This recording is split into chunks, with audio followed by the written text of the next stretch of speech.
أتجرد من سميتو بغيت تكرر التيتر. إذا بسم الله الرحمن الرحيم. كما كان مقررا انعقدت الدورة اليوم، الجلسة الثالثة لدورة أكتوبر، بعد حضور 15 عضو وغياب مستشارة واحدة. اللي كانت مبرمج في جدول الأعمال هذه الدورة 3 نقط. مبرمجة بطبيعة الحال الميزانية ديال السنة 2025، ونقطة تتعلق بإعادة قراءة أو ضفت تحملات أو كناش تحملات لواحد المشروع اقتصادي، وكذلك النقطة الثالثة لإعادة قراءة اتفاقية بين أشبال جمعية أشبال سيدي بوعبدلي وجماعة سيدي بوعبدلي وعصبة سوس مسا لكرة القدم.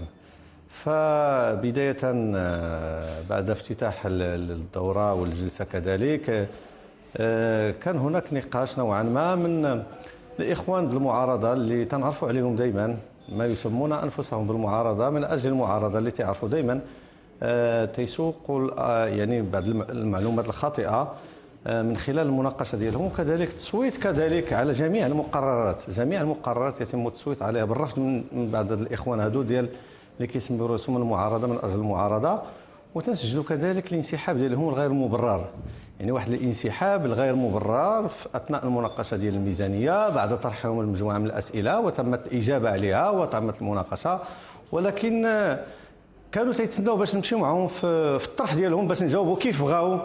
ولكن بالمناسبه اشكر هذه المنابر الاعلاميه للحضور ديالها بعدا، وكنشكر كذلك الساكنه والجمعيات اللي حضروا بكثافه لاول مره رقم قياسي في الحضور، وهذا شيء مشجع جدا اللي تيبين لنا ان اهتمام المواطن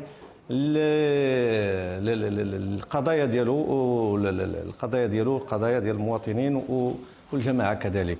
فالحمد لله بعد الانسحاب ديالهم غير مبرر دازت يعني المصادقه على الميزانيه بالاجماع بما الحضار، والنقطه الثانيه بالاجماع، والنقطه الثالثه بالاجماع.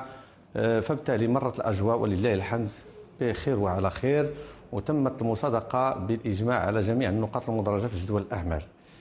اذا هذا هو الموضوع اللي كان في هذه الدوره هذه اللي داز الحمد لله ولله الحمد في اجواء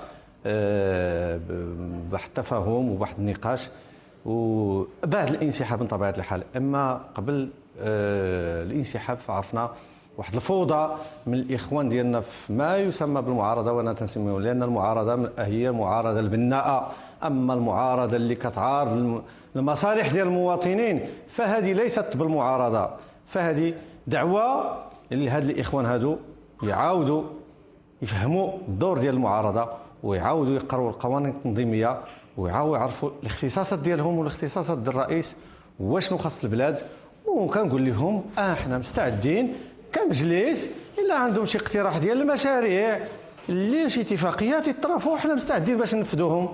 اما انسان اللي كيجلس حتى للدوره ويجي يستعرض العضلات ديالو فهذا ما عارفش على الجاي وما عارفش الدور ديالو كمنتخب، فهذا جاي باش يستعرض العضلات على الناس اللي كيخدموا ويشوش عليهم. ونتمنى التوفيق للجميع وتنشكركم مجددا، وتنتمنى ان شاء الله مسيره موفقه للجميع. شكرا لكم. شكرا سيد الرئيس.